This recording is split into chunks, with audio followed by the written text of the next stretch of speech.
Now Barrios back to the body and then connects on the left cross. Stuns Ugas and a huge left hook. Caught Ugas, stunned him. 4, 5, 6, 7. Appears to be in major danger here.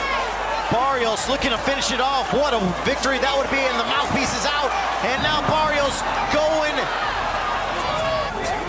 Barrios with the quick jab. Sense Barrios really wants this stoppage. And he is very close to doing it, and mouthpiece drops out again. Thomas Taylor might have to do something there. The first time he gave him a warning, but happened right away again. Barrios down to the body and keeps with that stiff jab.